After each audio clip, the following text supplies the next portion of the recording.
Hey guys, it is Brooke with the Junk Parlor. Welcome to my channel. So in today's video, we are going to talk about storing your art if you are a reseller, or maybe you are just a collector and you like to switch out your art seasonally. You love going to thrift stores and estate sales and you just have too much art, so you have to store it. One of the hardest things about being an antique dealer, being a reseller, is simply figuring out how to organize your stuff. I have been in this house this is the third year, and so I am slowly figuring out a good technique for keeping myself organized and having good systems and procedures now that I'm living in Ankeny.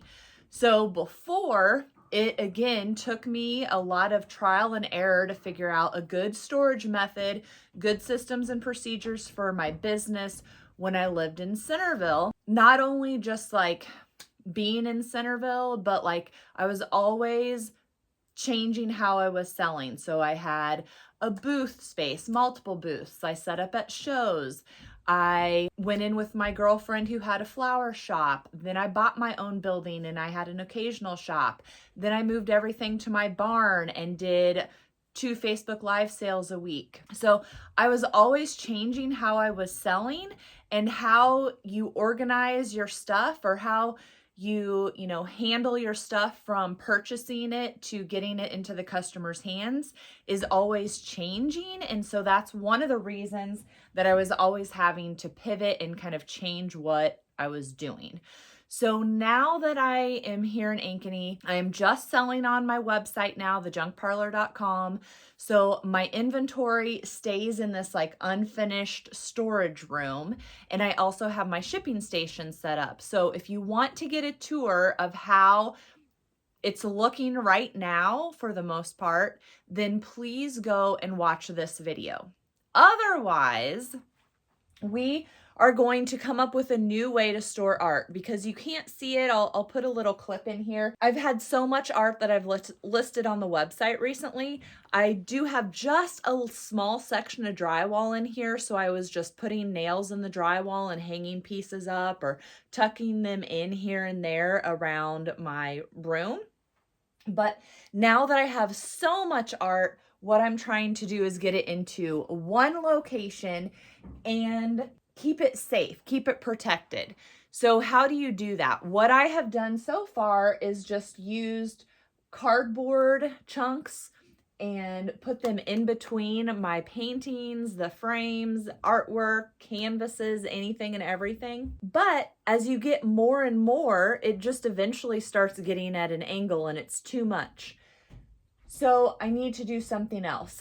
Years ago, we're talking 15, 20 years ago, on Pinterest, I saw an idea where I kind of think they used bungee straps, but I'm just going to use twine because it's what I have. I do have bungee straps, but I want to save those for when I'm hauling stuff in my truck. So we're going to clear everything off of here and rework this space so that I can get all of my art on here and keep it safe until it sells and goes to my customer.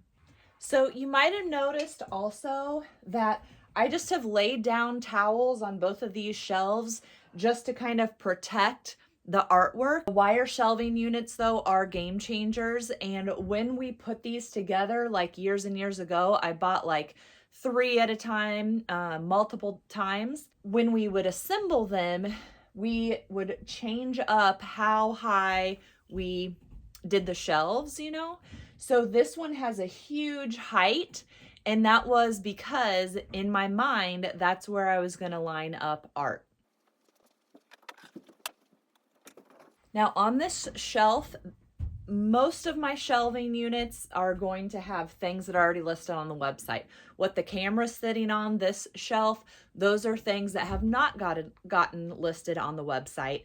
And on this shelf, we have pretty much art is on the website and nothing else is on the website. So I kind of want to get things rearranged so that this is just things that are on the website. So everything is cleared off of the shelves. I grabbed my twine. I'm not using anything special. I'm just using what I have because to me that only makes sense. The game plan. is going to be to go along the edges and then maybe go an inch or two down and go along the edges, but also to do X's. So to cross it, the thought process is then smaller artwork will be able to sit on the cross, on the X, instead of on the other piece of artwork. But I want to put them 1 inch, 2 inch. I mean, most pictures, most artwork is going to fit in a 1 inch wide section, but sometimes you have thicker frames, or if we do 2 inches, then my thought process is, you know, on things that line up well together, I'll just put 2 in the little slot. We're going to do it on this tall shelf, and we're going to do it on the second shelf, and that's probably it, because surely I will not have more art than that. But in the same breath, it's like, while I'm doing it, I might as well do that third shelf because everything is cleared off. So I might go ahead and do 3 shelves. That is one thing to remember about getting yourself organized, whether you are a reseller or just like at home in life. We all accumulate a ton of stuff. And the secret to getting organized, 1, is to have less stuff, because I feel like it's easier to organize less stuff. But 2 is you have to set time, allot time to actually do it. So I saw this idea 15 years ago, 20 years ago. I'm just now doing it. You can think, oh, I need to get myself organized, but thinking about it isn't going to help you out. You actually have to set aside some time to execute it. So that is probably one of the biggest tips, is stop putting it off. Work an hour every day, do 3 days straight, whatever you want to do to power through, but you have to block out some time to get organized. Here, I thought I was recording the whole time. So no one's going to see this, so it doesn't really need to be pretty. Functional is much more important. So the game plan is to cut a chunk, or even not cut a chunk, but just work in one section at a time. So I am going to do top to bottom, go across, go down, go across, and then tie that off, cut another one, move down a couple inches, and do that all over again. Because that way, if I decide I have something huge and I need to fit it in there and I want to cut one string, I can cut one string and it doesn't mess with everything else that I've done. Now, one of the things that I was saying when I thought I was recording and I wasn't, was that the bummer thing about this twine is it doesn't seem to want to knot very well. Down, across, down, across. It is a little loose, but the example one, my memory, again, it's been 15, 20 years, was they used bungees. So those would be flexible. So my goal though, next round, I'm going to try and do it a little bit tighter.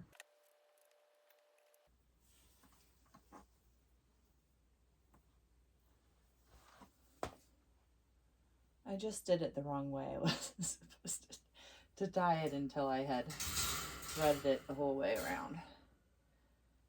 So I'll try it again.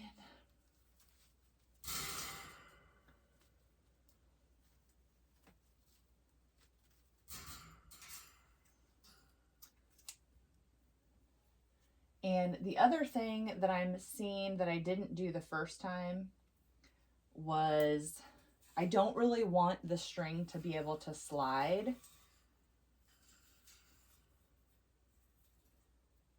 So I need to pay attention and always put it where there's like a V.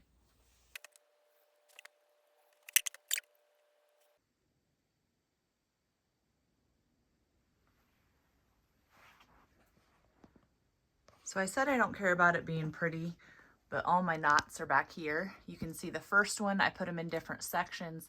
This one, I put them in the same, and I'm putting them here at this V because otherwise they're gonna slide here. So learning as we go.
Okay, so we are done. And at first I didn't do the bottom shelf because I'm like, oh, there's no way I have enough art to fill this shelf. Well, guess what? I have plenty of art to fill this shelf. So we have it all sorted. I'll show you the bottom. I didn't do string all the way across because I did have some totes with smaller artwork in it. And I did add, I think I've got like 3 trays tucked in here too. So I'm super happy with how it turned out. And the most time took just unloading and reloading it. So definitely worth the time to do for your own storage.